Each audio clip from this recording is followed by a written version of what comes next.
ये हमारी पाठ संख्या 5 की वीडियो संख्या 2 है। हमारे आपने अभी तक लेक्चर देखे होंगे, सामान्यतः छोटे छोटे ही लेक्चर हैं, वीडियोज हैं। उसका जो कारण है वो ये है कि आप थोड़ा थोड़ा करके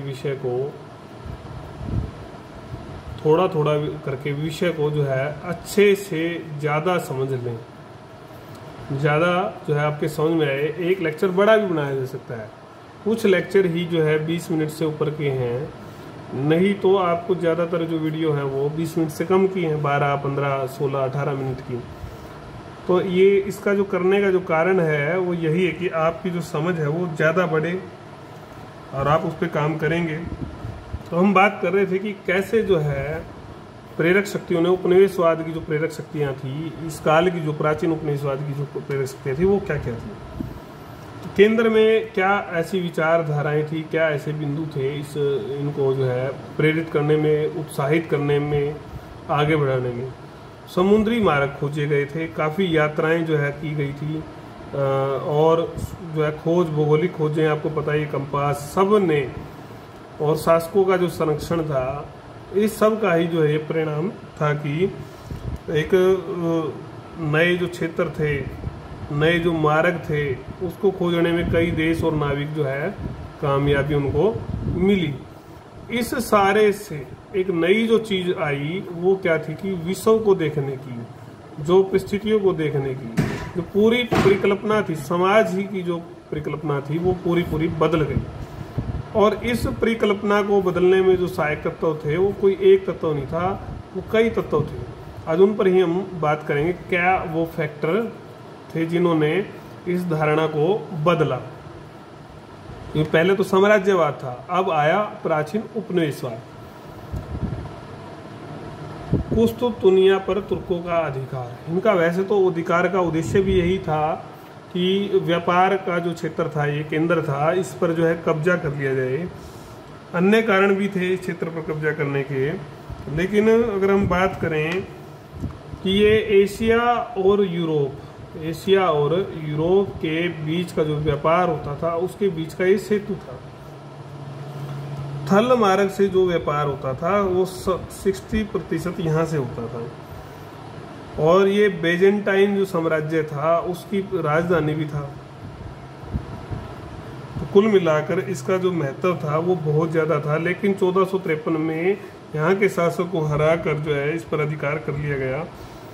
एक तो बेजेंटाइन साम्राज्य जो है, इसका परिणाम क्या हुआ, साम्राज्य समाप्त हो गया, और जो व्यापारिक जो मार्ग थे या जो क्षेत्र था उस पर जो है अब व्यापार जो है वो बंद हो गया, क्योंकि अब अधिकार जो है वो तुर्कों का हो गया था।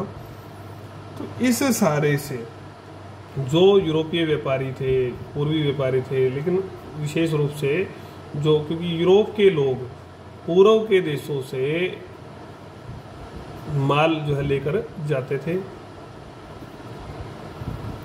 और बड़ा जो है लाभ वो कमाते थे। वो माल जो है यहाँ के मसाले हो, रेशम हो, वो माल वो जो है यूरोप में ले जाकर बेचते थे, इससे खूब लाभ वो कमाते थे।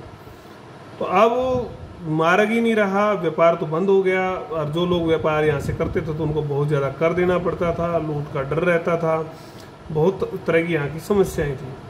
अब लोगों ने, वहाँ के जो लोग थे, वहाँ की जो सरकारें थी, उन लोगों ने क्या किया कि भाई नए जो वैकल्पिक जो मार्ग हैं वो यहाँ पे खोजे जाएं कि कैसे जो है हम इस दिशा में बढ़ सकते हैं।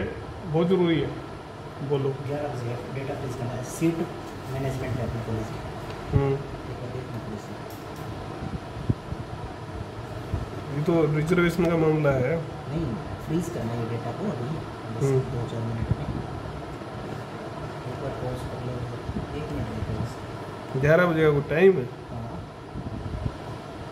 तो EWS की कितनी आई? उसकी 10 सीट है सर। बीच में कॉलेज का काम आ गया था, नॉन टीचिंग वर्क भी कई रहते हैं।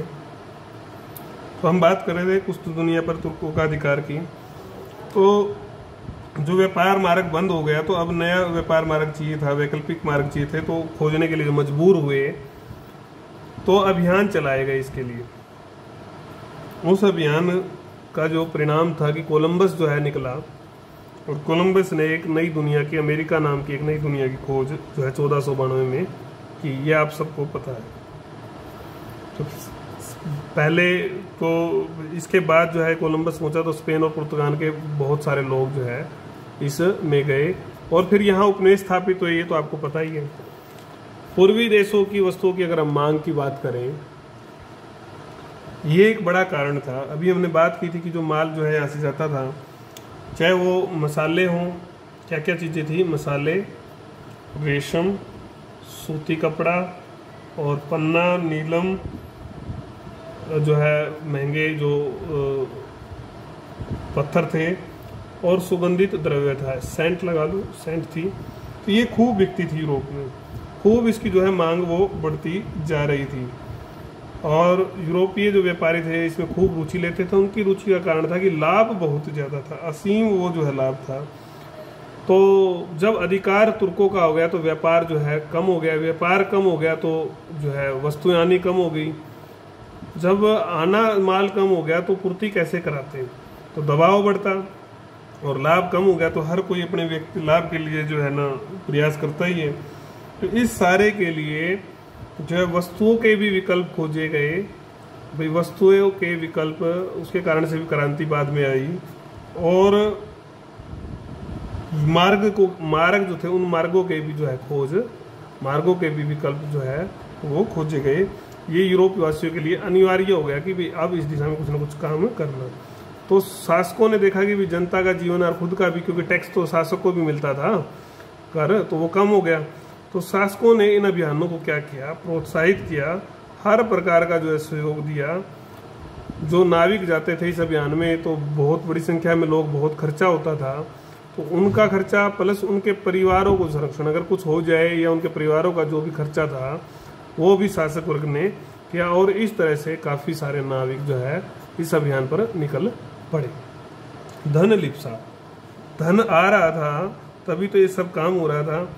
कृषि संबंधों पर जो आधारित था, सामंतवादी जो ढांचा था वो तो टूट रहा था, हम पढ़ चुके हैं। व्यापार में क्रांति आ रही थी, व्यापार की तरफ लोग बढ़ रहे थे, राष्ट्रीय चेतना भी आंदोलनों के कारण से आई थी, नए नए खोज, सबसे जो है वाणिज्यवादी जो विचारधारा थी वो निरंतर उसमें बदलाव जो है वो आ रहा था। उस बदलाव का जो है परिणाम था कि राष्ट्रों के समझ में एक बात आई कि शक्तिशाली अगर किसी को स्थापित होना है तो उसके लिए ज़रूरी है ज़्यादा से ज़्यादा धन, और धन उस समय था सोना चांदी।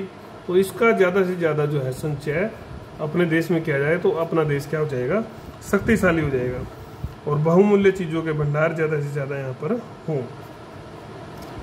इस सारे के लिए, भंडार भरने के लिए, धन कमाने के लिए जो है यूरोप के जो देश थे उनमें होड़ मच गई कि मैं ज़्यादा शक्तिशाली होऊंगा या कोई और। तो वो आसपास के जो देश थे उनको उन्होंने सबसे पहले निशाना जो बनाया, फिर दूर दराज के क्षेत्रों में भी उन्होंने ये काम किया।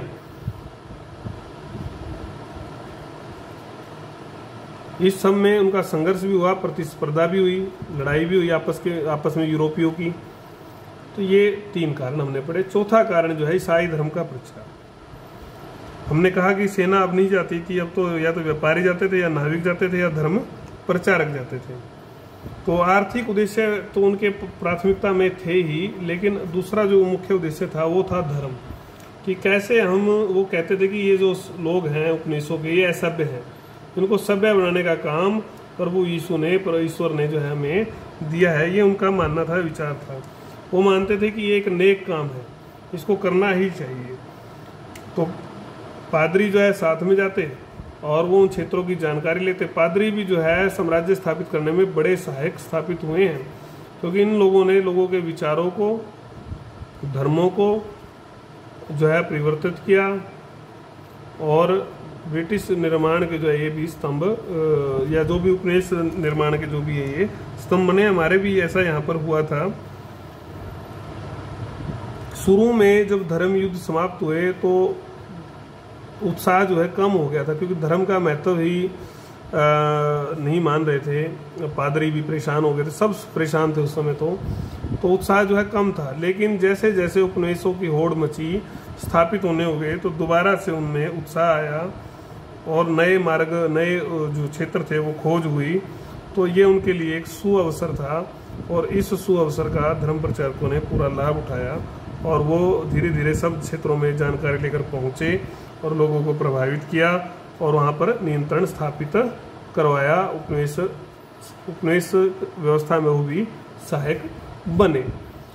अब हम बात कर रहे हैं मार्को पोलो जो यात्री थे, इटली के बड़े यात्री थे। इन्होंने एक यात्रा वृत्तांत लिखा था कि जो जहाँ जहाँ यात्रा करके आए, वेनिस के थे ये। 13वीं शताब्दी में इनके ऊपर एक वेब सीरीज भी बनी हुई है। तो 13वीं शताब्दी में इन्होंने पूर्वी क्षेत्रों की यात्रा की थी। विशेष रूप से ये जो चंगेज वंश था, मंगोल जो वंश था, उसके शासक थे कुबलाई खां। बहुत बड़े शासक हुए कुबलाई खां, उनके दरबार में ये रहे। तो उस समय आर्थिक क्षेत्र में ये जो साम्राज्य था मंगोलों का, ये काफ़ी विकसित था। तो इसके बारे में जब लिखा तो इसको जो है उसने उसकी प्रशंसा की, इसको वैभवपूर्ण उसने बताया कि मतलब हर चीज़ से संपन्न था, कला, संस्कृति, पैसे की दृष्टि से। उसने हमारे दक्षिण भारत के बारे में, हमारे बंदरगाहों के बारे में, हमारे धन के बारे में भी काफ़ी जो है लिखा, समृद्धि के बारे में लिखा। तो जब यूरोप के लोगों को इसका ये वृत्तांत पढ़ने को मिला तो इसको काफ़ी ख्याति मिली, इसको तो ख्याति मिली और लोगों के मन में एक बात आई कि हम कैसे जो है लालसा आई कि कैसे इस धन को देखें, कैसे इसको पाए। तो चर्चा जो है चलनी शुरू हो गई कि कैसे वहाँ जाया जा सकता है, कैसे जाया जा सकता है। तो समाज में जब चर्चा का विषय बना, स्थानीय लोगों में चर्चा का विषय बना, तो इन विचारों के परिणाम स्वरूप जो साहसी नाविक थे वो तैयार हुए। कुलीन वर्ग और शासक वर्ग जो था उसने जो है पूरा इसका साथ दिया, उनको प्रेरित किया कि आप जाएं और खोज करें। तो कुछ अभियान जो है इसी क्षेत्र में, इसी कड़ी में जो है पूर्वी क्षेत्र में आ गए और उन्होंने अमेरिका के जो है मध्य और उत्तरी, मध्य और दक्षिणी क्षेत्र जो है खोजे।